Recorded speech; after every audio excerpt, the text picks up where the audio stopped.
Walk along with me. Walk along with me.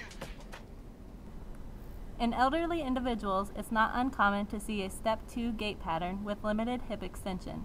Elderly individuals also tend to have a kyphotic posture, flexed hips, and bent knees. While following the example of an elder is usually beneficial, this is one example you don't want to follow. Elderly patients tend to walk with the step 2 pattern because during assistive device training they are taught to move walker, weak leg, strong leg. Rarely do they advance the strong leg past the weak leg. This inhibits the central pattern generator from functioning optimally due to the inability of the muscle spindles and GTOs to activate the flexors. For an optimal concentric contraction, an eccentric contraction must precede it. In gait, hip extension at pre-swing causes the hip flexors to contract eccentrically, which allows for a concentric flexor burst at initial swing. When this central pattern generator is not working properly, it causes a decrease in the fluidity of gait. A kyphotic posture, bent knees, and flexed hips can result in a decreased mechanical advantage. The position of the trunk plays a vital role in balance.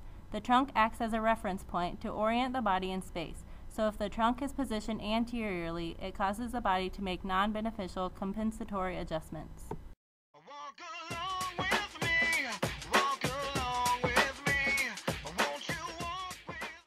The posture is upright, contributing to more stable balance. Stride length is equal bilaterally, and the adult achieves a sufficient hip range of motion. This allows for a fluid gait pattern, thus the busy adult can get from point A to point B.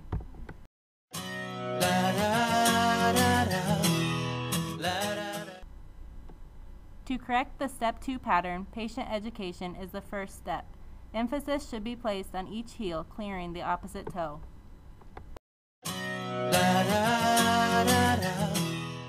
To correct forward posture, teach the patient the importance of an upright head and trunk and gait.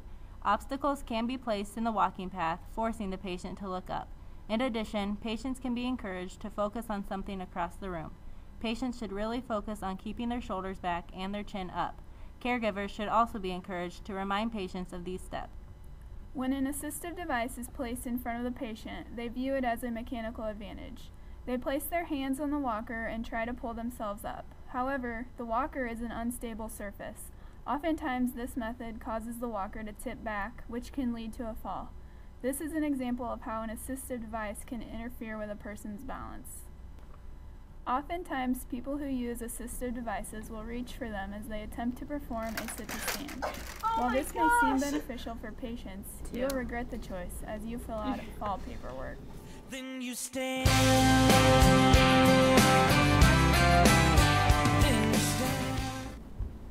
In a healthy adult, this is a non-existent issue because their lower extremities are strong enough to raise them up from a seated position without the use of their arm.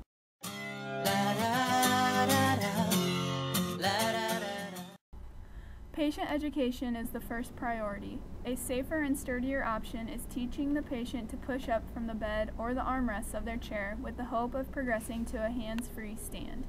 Treatment should focus on building quad strength. This can be done through the simple task of performing repetitive sit-to-stands. If appropriate, encourage the patient to not even use their hands. This will build confidence and comfort in performing the task. La da da da da, la da da da da.